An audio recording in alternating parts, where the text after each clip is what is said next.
राजा का कुआं। जब इसके अंदर हम गए तो कुछ ऐसा दिखा जिससे मैंने डिसाइड कर लिया था कि जिंदगी में दोबारा जाने की हिम्मत मैं नहीं कर पाऊंगा। ये कुआं 1947 के हिंदू मुस्लिम के हुल्लड़ को दर्शाता है, क्योंकि यहाँ पर मिले थे कुछ ऐसे चीजें जिसे शायद ही कोई देखने की हिम्मत जुटा पाए। ये 450 साल पुराना है और ऐसी जगह छिपा हुआ था जहाँ आपको ये नजर ही नहीं आएगा, अदृश्य। और आज भी वही शानो शौकत के साथ खड़ा हुआ था, क्योंकि वो जो तकनीक थी वो आज के समय नहीं मिलती। इसके हर पहलू में, हर सीढ़ी में सिर्फ डर और सिर्फ डर था। चलिए जानते हैं इसके राज को।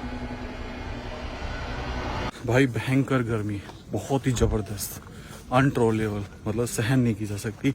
और हम यहाँ खेतों में वो शाहकुलीन का मकबरा और ये इनकी बहन का मकबरा, इसको कवर करने आए हैं। शुरुआत में हमारी ये मंजिल नहीं थी, क्योंकि ये हमें दिखाई ही नहीं दे रहा था।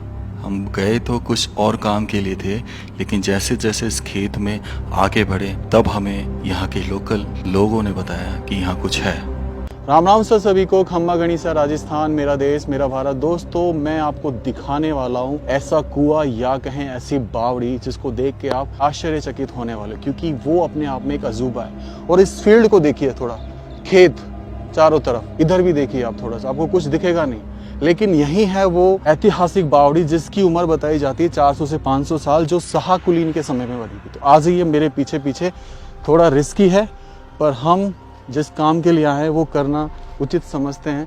और अगर हो गया तो ठीक है, नहीं तो जैसी भगवान की इच्छा। मेरे साथ कुछ और लोग भी थे, लेकिन उन्होंने साफ मना कर दिया कि वो नहीं जाएंगे। पर मुझे अंदर जाना था, क्योंकि मैं इतना दूर पहुंच गया था। ये जगह नारनौल शहर, हरियाणा, भारत में स्थित है।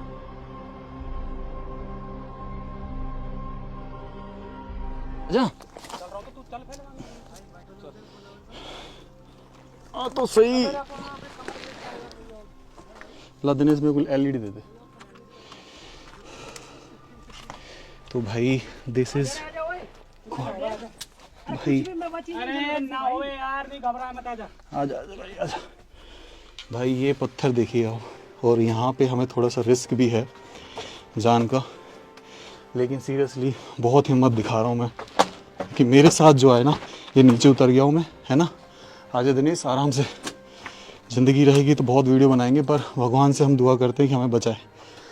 तो ये देखिए, ये है पहला तल उस कुएं का, जिसके चारों तरफ बने हैं अष्टकोर मेहराब, जिन्हें धनुषाकार बोला जाता है। और ये अपने आप में एक बहुत ही ऐतिहासिक बावड़ी है, क्योंकि इसके अभी हमें 3 तल दिख रहे हैं, और इसको देख के ऐसे लगता है कि ये शायद इससे भी गहरी रही हो, क्योंकि अब मट्टियाँ ऊपर बढ़ चुकी है। और हम इसके चारों तरफ चक्कर लगा के देखें, वो सामने देखो, वहाँ से सीढ़ियाँ भी उतर रही नीचे पानी में, तो शायद हो भी सकता है कि यही मेहराब हो। लेकिन यहाँ पे आप देखेंगे, इधर ये जो आप देख रहे हैं, यहाँ पे मट्टी जो जमी पड़ी है, तो इससे पता चलता है कि पानी कभी यहाँ तक भी था। तो चलिए अब नीचे के तल की तरफ उतरने की कोशिश करेंगे, लेकिन पहले इसके एक चारों चक्कर लगा लेते हैं। और इस ऐतिहासिक बावड़ी के पत्थर की सिमेट्री देखिए, इसके अंदर जो चूना भरा गया था और ईंट का बुरादा और पत्थर भरे जाते थे, उनसे क्या होता था, वो पुराने ज़माने में पानी सोख के रखते थे, जिससे इनकी जो उम्र है लंबी होती थी, क्योंकि वो पानी समय के साथ निकाल भी देते थे। तो आज भी इसके टिके होने का कारण सिर्फ यही है। अब यहाँ पे जब मैं आया हूँ तो यहाँ से देखिए, ये एक सीढ़ी उतर रही है, क्योंकि ये अष्टकोर है, तो ये हमें नीचे लेके जाएगी। तो ये सीढ़ियाँ दूसरे तल पर लेके जा रही थी, और यहीं हमें कुछ ऐसा दिखने वाला था जिसे मैं एक बार तो डर कर सहम गया था। और एक नहीं, 2 चीज़ें ऐसी दिखी जिससे आप शायद जाना नहीं चाहोगे, बिल्कुल नहीं जाना चाहोगे, क्योंकि वो साक्षात मौत थी अगर कुछ गड़बड़ हो जाता तो भाई नीचे आ रहे हैं, और ये बहुत ही ज़्यादा टिपिकल है। सीरियसली लाइट है हमारे पास, इसलिए दिख रहा है, वरना दिखता भी नहीं, जो कि मैंने अपने बजट में आपके लोगों के प्यार से बजट बना के ली। और यहाँ पे पहुँच चुका हूँ इस तल पे। अब यहाँ पे देखो, ये मिट्टी का पैदा, ये देखो कितनी मिट्टी चढ़ी हुई है।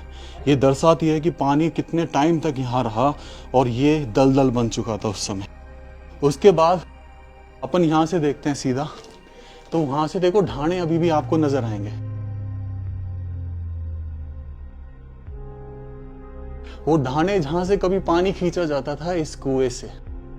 अब ये कुआं अष्टाकोर बना होने के कारण 100% श्योर हो जाता हूँ कि कभी ना कभी इसमें मुगल कला या ईरानी कला का योगदान अवश्य रहा है। अब नीचे वाले तल में हम जाने का समय आ गया है। तो देखिए ये जो पहाड़ है हम चढ़ रहे हैं मिट्टी का, और फिर हमें ये नीचे लेके जाएगा।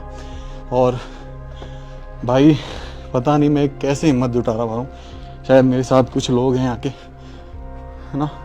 और मैं तो उससे ही डर गया था, वो दिखा जूम करके एक बार, ऐसे लगा कुछ पड़ा हुआ है ऑक्टोपस जैसा। तो भाई अब देखो पंजा, पंजा किसका, ये पता नहीं किसका है, लेकिन पंजा है ये, यहाँ पर डेफिनेटली जानवर है कोई। ये मॉनिटर लिजार्ड है, इसे घोरिया बोलते हैं हमारी भाषा में, और इससे बहुत लोग पाटा गोभी कहते हैं, पाटा गोभी कहते हैं, और बहुत लोग डरते हैं। अगर ये दिख भी जाए ना तो फट जाती है, लेकिन ये जहरीला नहीं होता, ना ही काटता है, पर ऐसी मति भ्रम है। लेकिन हमें इसको देख के वास्तव में डर लग रहा है। अब थोड़ा सा एक बार छत की तरफ दिखा देने से, एक बार ये छत देखो भाई, ये जो छत है ना, इसमें वो पत्थर यूज़ किए गए जिसे हम सिल्ले बोलते थे, लेकिन ये धूसर पत्थरों का कमाल है जो आज तक टिकी हुई है। तो ये दूसरा तल था, इसके जस्ट नीचे तीसरा तल था, जहाँ एक ऐसी चीज़ पड़ी हुई थी जिसको देखकर तो मैं बहुत घबरा गया था, लेकिन वो भी मृत था, यानी मरा हुआ सांप। फिर मैं नीचे नहीं गया और यहीं ऊपर से इस जगह को निहारने लगा, इसकी बनावट को निहारने लगा। तो ये देखिए भाई, ये बहुत ही ब्रिलियंट पहाड़ी है। और कहा जाता है कि 1947 में जब यहाँ पर हुल्लड़ मचा था, तो यहाँ हिंदू मुसलमान बहुत लोगों के बीच मार काट मची, और उसकी लाशें भी इसमें पटकी गई थी। क्योंकि जब इसकी छनाई हुई थी, इसको साफ करने का एक बार प्रोसेस हुआ था, तो बहुत सारी चीज़ें इसमें से निकली थी, कंकाल। तो चलिए मैं आपको वो सांप दिखाता हूँ। ये बिल्कुल पैंदे में पड़ा हुआ सांप था, या कहें कि उसकी खाल। ये तो मैं नहीं जानता कि आखिर ये था क्या। तो चलिए अब चलते हैं ऊपर। आपको कैसी लगी वीडियो ज़रूर बताना। राम राम से सभी को, खम्मा गणिसा राजस्थान, मेरा देश मेरा भारत, और शुक्रिया भगवान का कि अभी तक सेफ हूँ। ऊपर जाके एक बार और बोलूँगा वीडियो में। चलो आजा। बच गया मैं, वीडियो आप देख रहे हो तो भी बच गया मैं। थैंक यू भगवान, थैंक यू। एक बार इनसे और मिला दे नानून भाई से। ये तो गया ही नहीं, इतनी पड़ गई इसी। ये गया और ये कह रहा मैं तो फोटो शूट करूंगा। क्या नाम भैया? नहीं है मेरा नाम जॉर्डन बोन टू शाइन। एक इसको भी दिखाओ, ये भी नहीं गया।